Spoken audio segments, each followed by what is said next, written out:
All right, we're going to go ahead and get started. I know many of you are still signing in, so we appreciate that.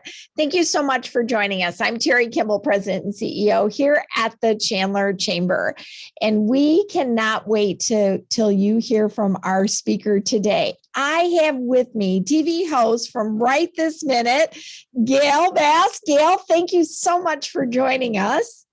Thank you for having me. I'm so excited to be part of this, especially since my friend Christine was just recently elected to the Chandler City Council. So she's the one who hooked me into this. And then during this presentation, you'll figure out how I met Christine and how I've got involved with you guys today.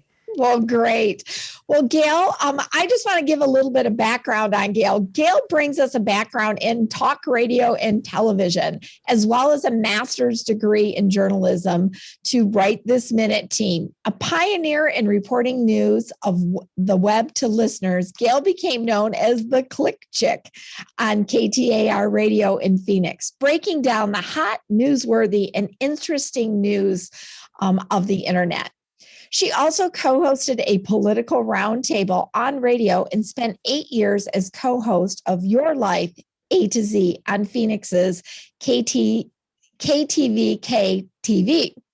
So, Gayle, you have a ton of knowledge in this realm, and I can't wait to hear what you are going to share with us. So I'm going to let you go ahead and take it away. Well, thank you for having me again. I really, really appreciate it. And it was very funny to me that that I was asked to talk about the strategy for success. And I talked to a friend of mine, and she basically said, "You're working on a national TV show. I'd call that a success." I call it just working, because I've worked in media since I moved to Phoenix in 1996 to get my master's at ASU. I got my undergrad at UC Berkeley.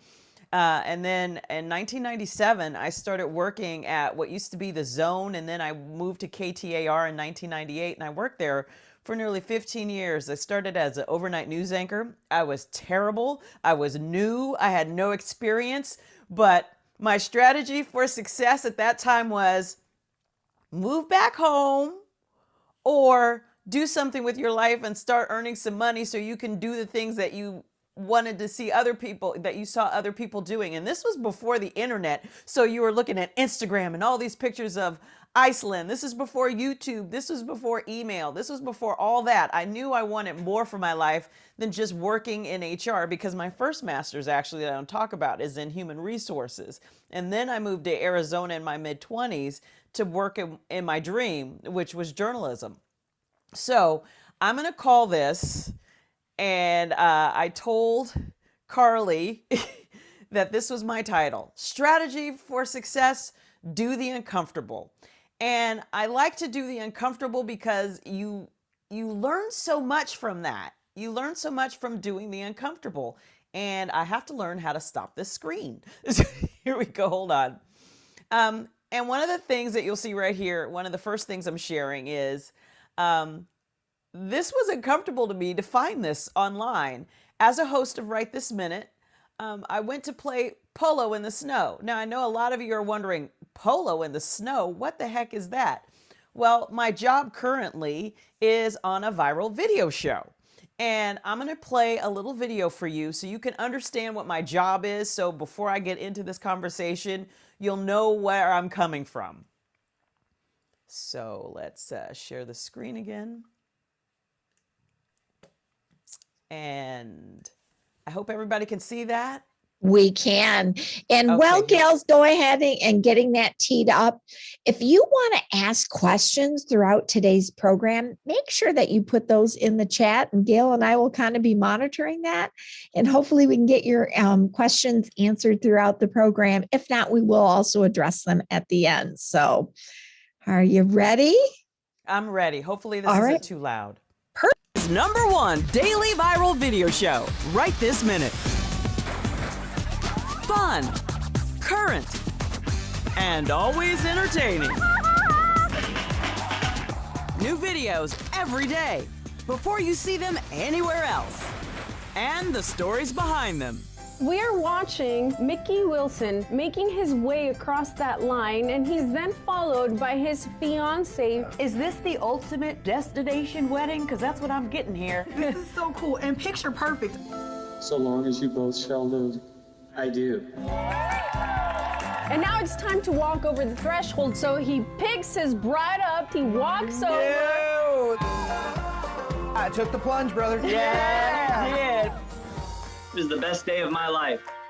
Did any of your parental units say, you know, that's nice, but maybe a chapel? My mother said that. So this is what I do for a living. I watch viral videos, and sometimes we contact the people who make these videos viral and ask them, why did you decide to take the plunge that way? And for me, watching people do the uncomfortable like that over the last 10 years, because we're now in season 10, has me start to do the uncomfortable. So much so that I did this. Let me share this as well.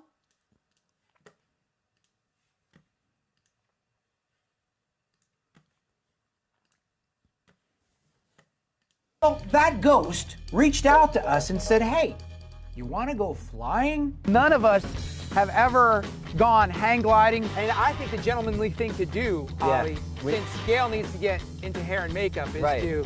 test subject. Test subject. Gayle, you go first. You just make sure it's safe. Oh, interesting how that works out. Ladies first. Chivalry. Well, the guy there in the orange shirt is Wolfgang Seiss, and he is a professional hang gliding pilot. He just loved what we did on our show with his video, so he said, you guys need to experience hang gliding as well. Gayle, Ollie, and I were available to go for a flight, so we went down to Sonora Wings in Arizona, went for a ride. Here we go. And then when we were at altitude around 5,000 feet, he let us release. Oh, go Gayle! And as you'd expect, Gayle just enjoyed the entire thing. Oh, this is really cool. What was it like when you actually landed? It was good for us. Yeah, it was good for Ollie and I. Gayle had a little bit of an adventure. And that's when I thought I was going to meet my maker right there, because I saw that bush coming, and it's a lot bigger and a lot faster when you're strapped to a hang glider and somebody underneath you like that. So I was doing the uncomfortable, and I was loving every minute of it. So I tell people, do the uncomfortable. What really sparked the genesis of doing the uncomfortable was when I was working in radio, and when Vicente Fox was running for election in Mexico, my boss comes to me and says, Gayle, you speak a little French, you know a little Spanish, and I mean, when I meant a little Spanish, I meant a little Spanish. I'd never taken a Spanish class, but I grew up in San Diego in a border town, so I picked up just a little bit. He's like, would you like to go and cover the election in Mexico? And I said, you know what? My Spanish just isn't good enough. I can't do it. And then the very next day, I was talking to a former professor of mine who was on the Phoenix Sister City Committee with Hermosillo, and he said, how many times have you spoken to people from other countries as journalists? Oops, sorry, I didn't turn that off. He said, how many times have you spoken to people as journalists who are from foreign countries and they speak English? He said, you were a Sister City ambassador in Japan when you were in high school. You didn't learn any Japanese. He said, you knew an organization that probably had people you could talk to, and they could help translate for you. But by the time I called my boss back, he said, it's too late. We chose to use the money for something else. And so I missed a huge opportunity because I was uncomfortable thinking that I could go to Mexico and not get around. I grew up in San Diego. We would go to Tijuana all the time, especially, remember during the gas shortage in the 70s? Yes, I'm 51. My dad would tell me, hey, you want to go to Mexico to get gas? We'd go to Mexico to get gas. We'd go to Mexico to get dinner at least once a month. I was always in Mexico. So the idea that I was reluctant to go is ridiculous to me, looking back at my background and where I'm from and what I've experienced and the number of friends I have who are Spanish speakers. So after that, I just said, the next time somebody asks me to do something, especially my bosses, I say yes. And because I adopted that philosophy, that's how I became the click chick on KTAR. And that really changed the trajectory of my career. Because my boss told me, he called me in on Friday night, and usually you met in radio, like, well, that's it. It's my first pink slip. I'm done. And he said, on Monday morning, you're going to start reporting on what's on the internet. And I thought, are you kidding me? Like, I have a job where they want me to surf the internet and report on what I found. And it was a great gig. And I did all kinds of fun stuff and ended up doing a TV show, ended up being a movie reviewer. And I ended up playing polo in the snow with a Ralph Lauren model because I decided to do the uncomfortable. I think I have one question. Oh my goodness, go Gayle is right. Thanks, Terry. It's if you're willing to do the uncomfortable, that does not mean you have to jump out of a plane and skydive. It does not mean you have to go paragliding. I've done that. It doesn't mean you have to go wingsuiting. It just means you have to do things that are uncomfortable to you just a little bit. And then the next thing won't be so uncomfortable. So my next strategy for success, let's bring that up.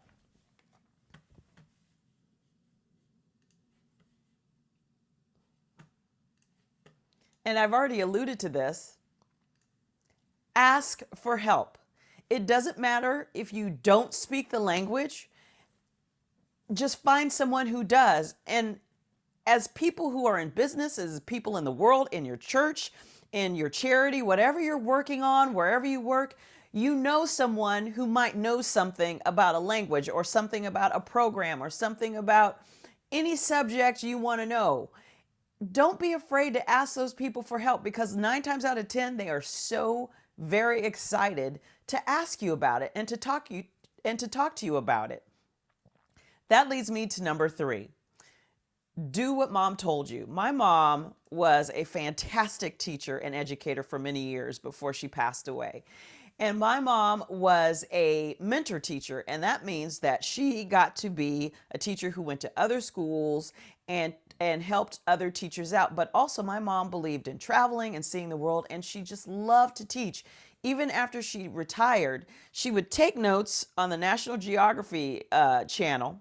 And then when I would go home to San Diego to visit, she'd have her notes right here, and she would tell me about what she watched. Even if I was watching it with her, she would still have a lesson plan, and she'd so be ready to do it. And so finally one day I asked her, I said, do you miss teaching?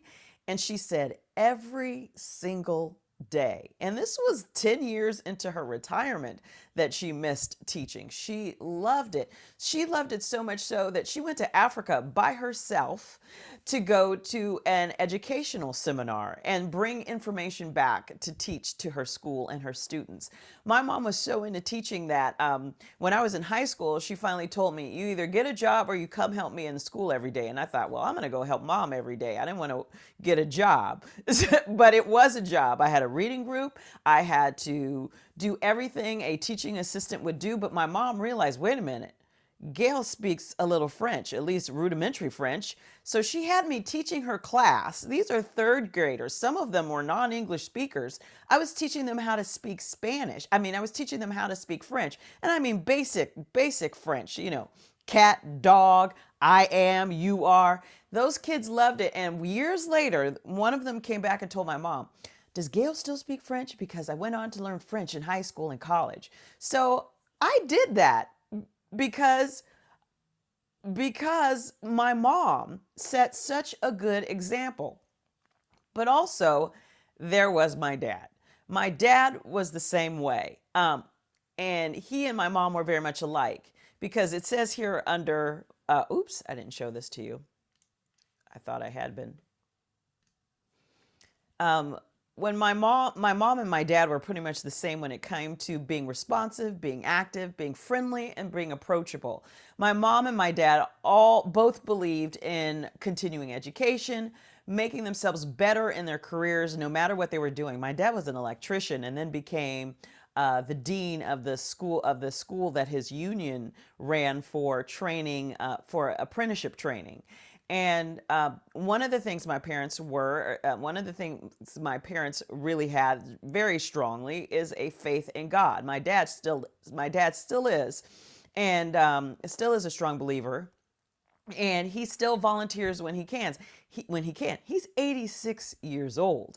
And one of the things I learned about my dad the last couple of years is he was driving a truck to help deliver food to the homeless. And I met Christine Ellis, who is now a Chandler City Councilman, a few years ago, when this woman in this image right here, she and I went to the same church in Chandler, and she said, when are you going to come help with us, help feed the homeless? When are you going to come help? And I said, as soon as I get back from England, I'll do it. Well, I got back from England and she hounded me, so I showed up.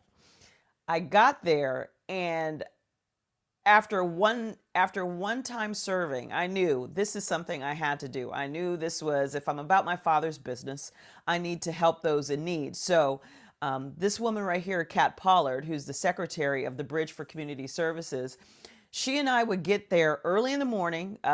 This group, we serve every Sunday morning, rain or shine, pandemic or not. That group is down there helping people serve, helping people get a meal. And one Sunday morning, this was taken probably just before 6:30 in the morning. We saw this man going through this dumpster right there, you see, going over his shoulder. So what we did was we decided to be approachable. We decided to go ask him, what do you need? And that's what we were asking him. What do you need? Because I know for a fact that nobody gives birth to a child wanting them in their adult life to be looking for what they need in the refuse thrown away by other homeless people.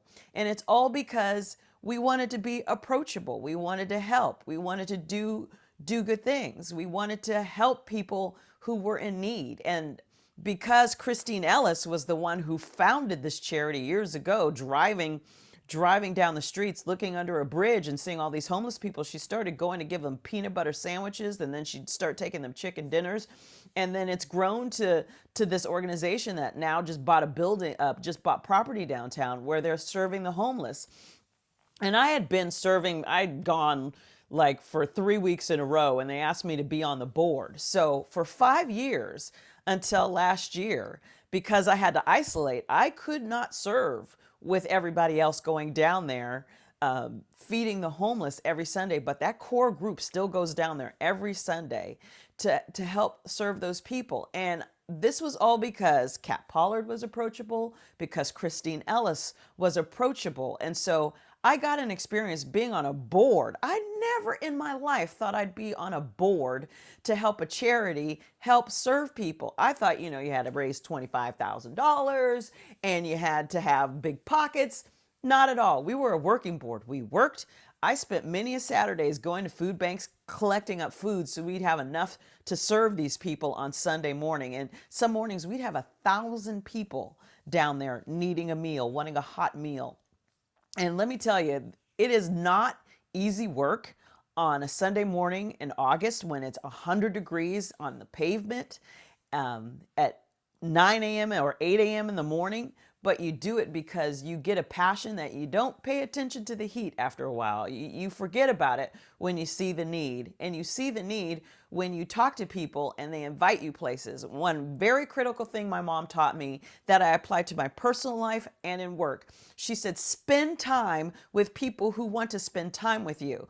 And that means if somebody calls you, you take that phone call, even if you think it's ridiculous, because they may have something that you could share with them or that they can impart in you, knowing your passions, knowing your degree field. Maybe they have a question and need help, and you've been on the recipient on the end of being helped by people. You need to return that favor. But also, you get so much benefit out of spending time with people who want to spend time with you, even when those people can be hard to take for some people. You still do the work. You still have to do the work because your life is so much immensely better for it. Your career is better for it because you meet so many interesting people. It expands your worldview and it makes you a better employee, employer, and a just citizen of the world. And one thing that my dad showed me that I thought was very important is that he worked hard. He worked hard every day of his life until he retired, and then he still worked hard. Sometimes I still have to ask him, where are you? And he's like, I'm driving so-and-so to her doctor's appointment. I'm going this place. I'm helping that person out. I'm helping somebody with their electrical stuff. He's 86 years old. Working hard is absolutely key to anything you do. One thing I heard in a sermon once from my pastor back in San Diego when I was a kid, he said, I don't care if you're working at Taco Bell. If you work at Taco Bell and you're in charge of putting the chairs on the table at night and mopping the floor, you make sure your floors are cleaner than when the boss does it. Currently, I have bosses that work very hard. And when your boss works hard, that gets you to work hard. I don't want to be the lazy man. I don't want to be the one that's just extra weight. I want to actually contribute, because at the end of the day, when you move on, you will have left a pattern of your behavior that people can look to and either model for themselves or remember you when you need that recommendation or just have something nice to say. So those are all things that are very, very important for you as a citizen of the world, as an employee, and as an employer, and as a leader, and to find success in your life. Finding success in your life doesn't always mean that paycheck that you get. We hear that all the time. Sometimes it's the people you meet. Sometimes it's the experiences you have. I'm going to show this right now so you guys can see. If any of you have any questions after this, if any of you want to reach out to me and ask me, hey, we have an award ceremony and we need an MC. I do that all the time. It's similar to the strategy of success. I'm coming up, I'm hosting a film festival. Well, I'll be one of the hosts along with Mary Jo West. I'm pretty sure many of you know who she is. And so you can email me at this email address. And now if anybody has any other questions, I'll be happy to take them. I see I have some in the chat from Cynthia Hardy.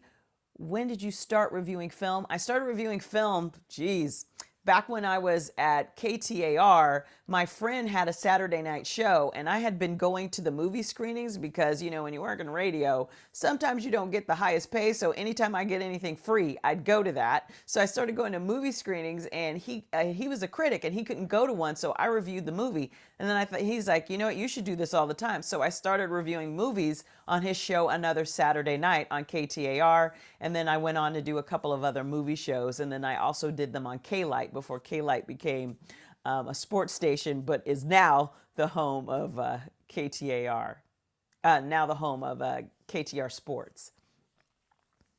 So we have another question here for you, Gayle. Natasha with Bump Fitness. How do you deal with self-doubt when it comes to stepping outside your comfort zone? You know, that's a tough one because I get self-doubt all the time. When you're on national TV and you say something that you're like, was that right? Did I get the name of that spore right? Did I say that name of that scungili in Latin right? You have to just, you can't let it stop you. Sometimes it can become very crippling for people, but for me, I just go for it. I just go for it. I do the best that I can. And that's what I tell myself. Do the best that you can. If you do the best that you can, you know that you gave it your best effort. You know you've gotten all the information you can about something you're trying to do, and then you go for it. That's the best way I deal with self-doubt, because I always have questions about, should I have done the story that way? Should I have started it that way? Should I have had a more serious tone? All these things these are things that go through my mind, and you're doing live stuff sometimes, but you have to just remember, if you're prepared, that helps me with self-doubt. Well, Gayle, and I know sometimes we are our own worst critics, and we're harder on ourselves than other people are. And I think what the beauty, one of your attributes, and you don't even know it, is you're just that approachable component. But you also, it's okay to show that you're not perfect and laugh at yourself. It's okay. We're all human. We all make mistakes. And that's something that you do really well. Oh, I have to, because, you know, when my friend likes to remind me of one newscast, like my worst newscast ever. And he has it on tape because he was the promotions guy for the station. And he likes to remind me. And I finally told him, it's hurtful when you tell me about that, but it's also a very good reminder for me, because after that newscast, my boss brings me in and says, you need to do this, this, and this, and this. And I thought it was the end of my job. And I thought, you know what? You have two things you could do. You can you can tuck your tail and slink back home, or you can do better. And there were people around me who were willing to help me.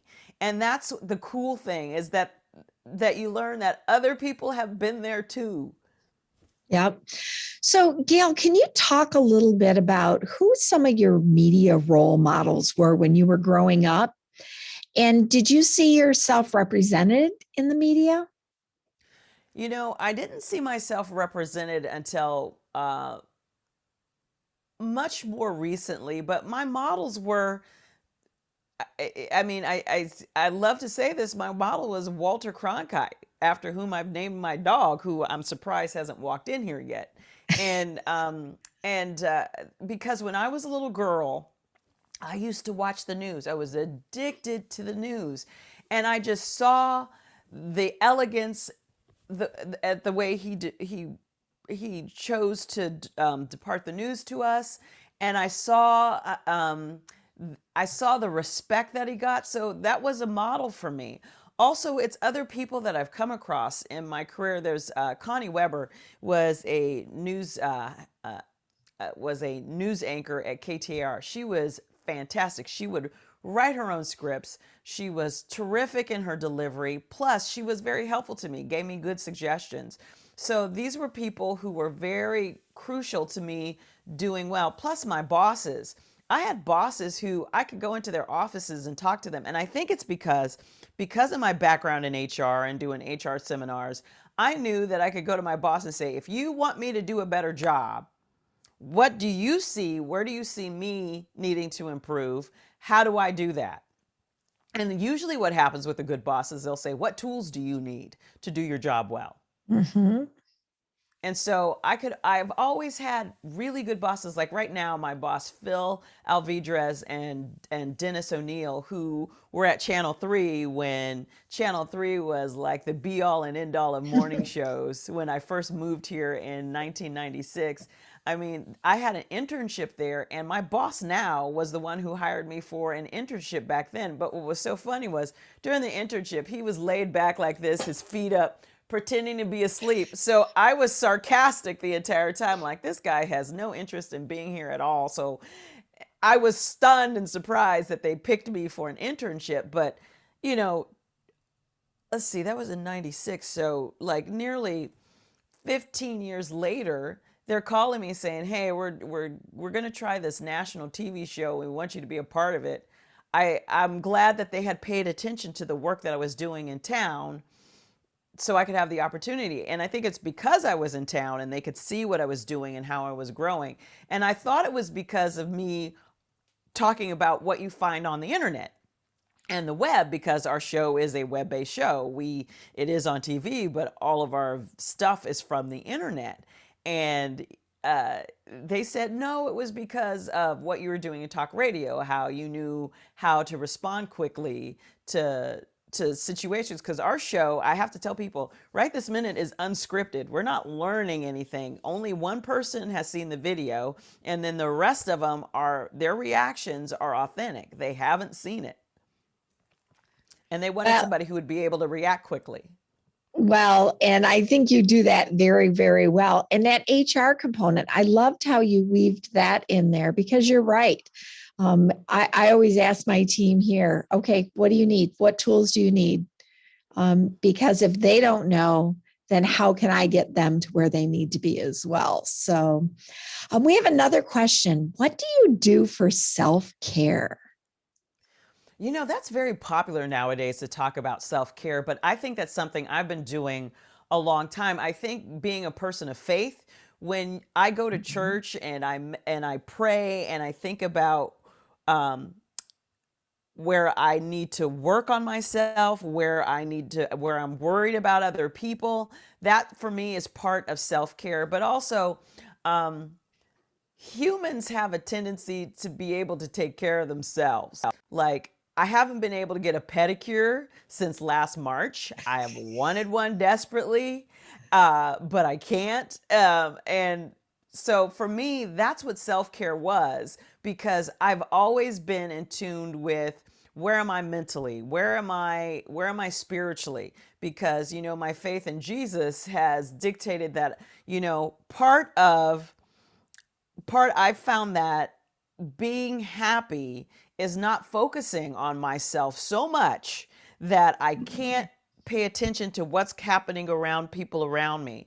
But that's what the things when I'm able to do something for other people, for me, that is part of my self-care, because that is that which gives me joy.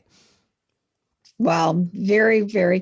Tell me, what is your proudest moment? Oh, you know what? Looking back, I didn't think it was that big a deal when I graduated from college. I mean, I went to high school. I was doing well in high school. I went to Berkeley. I thought, I was from, the kind of neighborhood where everybody goes to college, everybody does their thing. And then when I got out in the world, I realized what an absolutely tremendous gift it was to be able to graduate from UC Berkeley. Because people's like, where did you go to school? Berkeley. Wow. And I'm like, well, it was a UC school. It was a state school. California's a very large state. We have more than NAU, ASU, and NAU. I don't want to forget the Lumberjacks.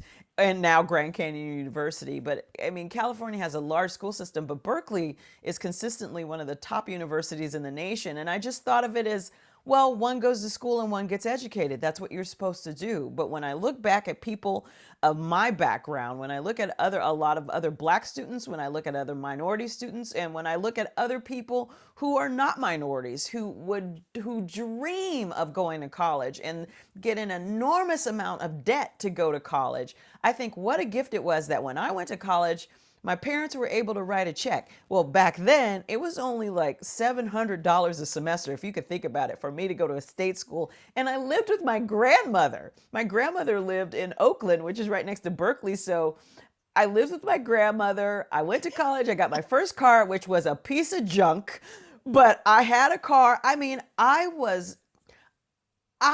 didn't appreciate it as much then as I do now. The fact that I went through all that, my parents were able to take care of that. And I think that's my proudest achievement, because so many people would love to have that opportunity. So many people around the world look at us and look at what we have. And I am living that dream. So that's my proudest moment.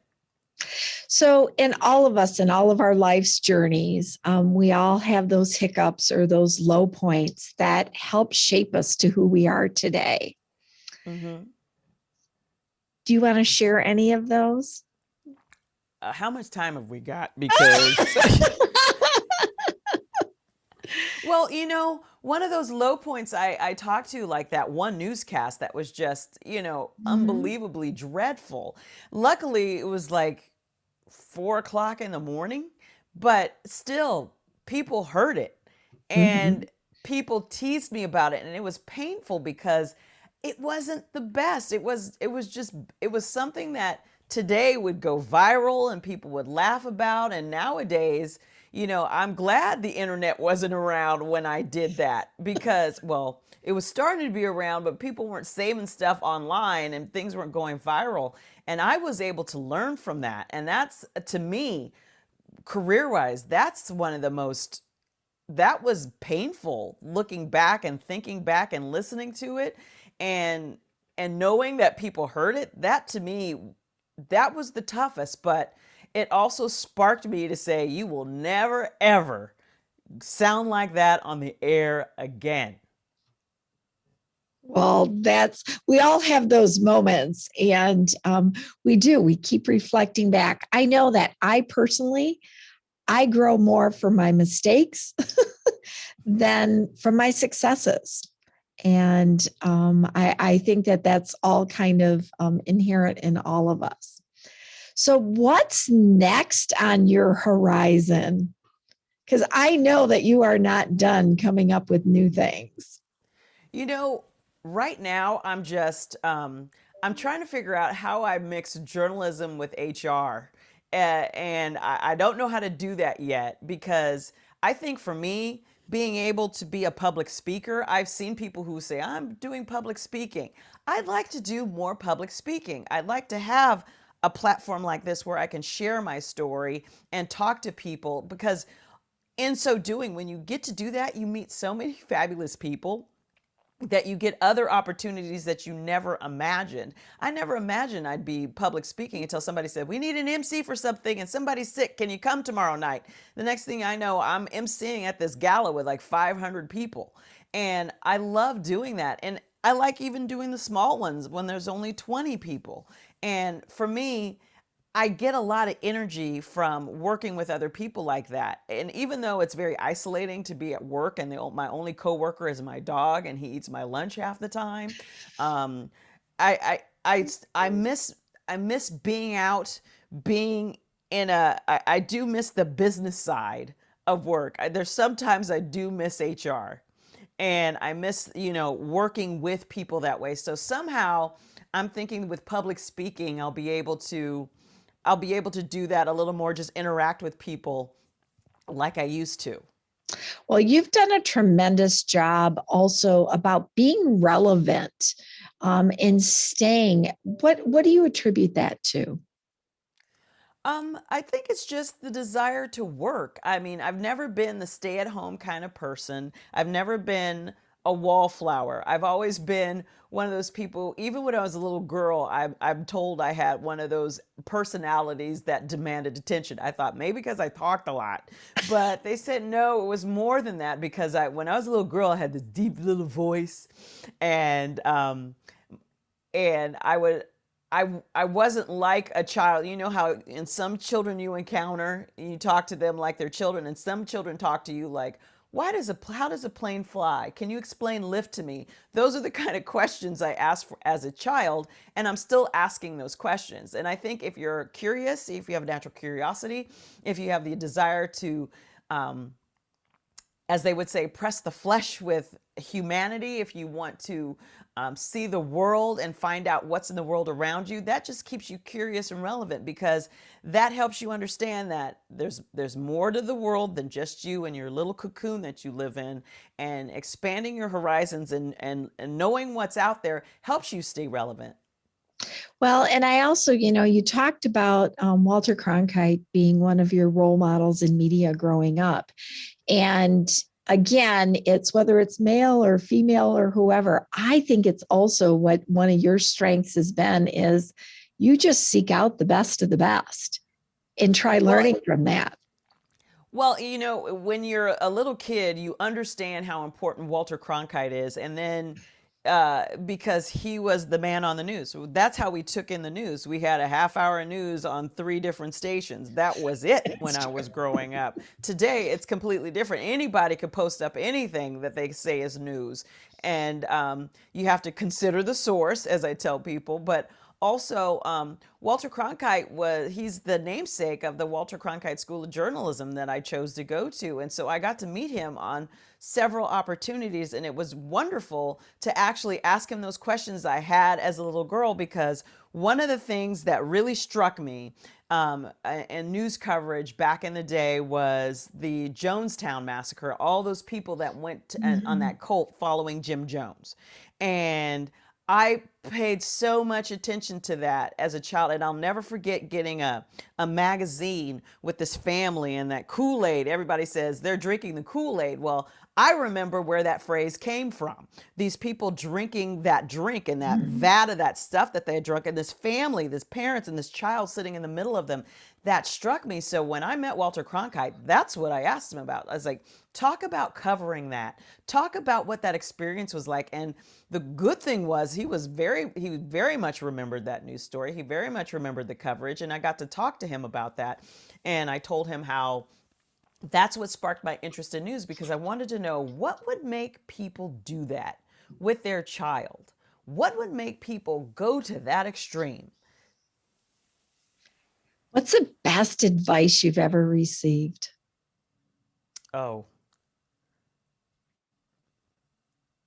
You aren't the center of the world is what I think I've heard over and over. And it's not just for me, but what I've heard. People like to focus on themselves so much that they forget the big picture. And it's not about you. I was saying this yesterday about something. I was like, are you your brother's keeper? Yes, you are, and your sisters and your neighbors. You know, being a citizen of the world and learning about other people's stories, you realize how significant you are in that when you're able to offer help, you should, and how insignificant you are when you see the size of the world and how many stories there are out there. There are so many stories. Like there's a verse in the Bible that says, "Who am I that you are mindful of me?" And humans have this great capacity to love and to care and to guide and to assist. And we need to take every opportunity to do that. And I think when you realize that if you're not going to do it, somebody else can, you realize how small you are, but how big you are, because one person can make a difference. And that one person can make a difference if they're selfless. Well, and I think especially now, everybody being in isolation with the whole pandemic, sometimes we get into that funk about woe is me is woe is me. And when you redirect that energy onto those, or how can you help, or how do I keep going? It really helps change your whole mind frame. It's interesting, as you're talking, every single thing on your slides that you did about being friendly, being putting yourself out there, you really walk that walk and talk that talk. And that's just not for those slides. You can tell in our overall conversation. So I appreciate that. I try, but I just want to say I fail all the time at that. I try to be, but sometimes, you have a moment, and you have to remember, when you have that moment, it's just a moment to keep going and to reflect back on your failure and to try again. Some people let that become crippling. You cannot let it become crippling, because that will cripple you. I love that. So on Right This Minute, and again, I think why it's also so popular is because there are a lot of funny things. I mean, you have to laugh. You have to laugh at someone, and you're just scratching your head. Really? Because you have to say, why did somebody do that? But I'm glad they did, and I'm glad they filmed it. That's my philosophy. What's the most memorable segment that you've done on that? I hate to say this one, but it was so funny. You're laughing now. There's so many memorable ones. There really are. But there was one where somebody was filming a gorilla in Uganda. And this gorilla had a little bit of, let's just say, indigestion. And it reminded me of an Archie Bunker moment, because the gorilla just tips itself this way and then that's back. Now, we don't know if somebody put in a sound effect or not, but the idea of a gorilla alone in the woods being human-like was just hilarious to me. And I'm embarrassed to admit how many times I watched it. But there was another one, though. There was a woman who she was an art student, and she was doing this performance art. And what she did was she took off all of her clothes. She took off every bit of clothing she had, and then she tied herself to a tree. And I thought, this woman is by herself in the woods. If I came upon this, I would think, crime scene. This woman got stuck. She couldn't get down. I'm still laughing to this day over why she thought this would be an effective art piece, but it was selected. It's like it was selected, like amongst all these other things, to be part of this performance art business. I'm like, this is why parents say, you want to get a degree in art? No. Because it's like a woman should not go into the woods by herself, take off all her clothes, and try to make an art piece when she's tying herself to a tree artistically, because you can get stuck. It wasn't the danger from other people. It wasn't a bear. It wasn't a serial killer. It was the fact that she tied herself up and she couldn't get back down. What are the odds? That is funny. Oh my goodness. What advice would you give to young people today? Oh, work hard. Work hard. There is no substitute for hard work. And, listen to what people tell you, seek advice. And if there's somebody that's smart out there, listen to what they say. There is no substitute for that. There is no substitute for hard work. Wow. You have given us so many great things. And Gayle, I know that I threw a lot of questions in there just because I love to hear more and more from you, and people do. You have been a true inspiration and a role model, and I love your journey. And I love that you celebrate and that you are grateful throughout those points in your journey, even at the low points. Oh yeah, I'm grateful that I mean, who has a job like mine where I'm paid to surf the internet? I'm paid to surf the internet. You pay people not to surf the internet. That's true. It is a blessing. There is no other way to describe what's happening, and I'm grateful for the journey. I'm absolutely grateful for the journey. Well, I think it's your inspiration, your creativity, your leadership that really kind of inspires all of us. And I just want to thank you for making us laugh and smile today, and really kind of in depth. And don't be afraid to get out there and do that uncomfortable.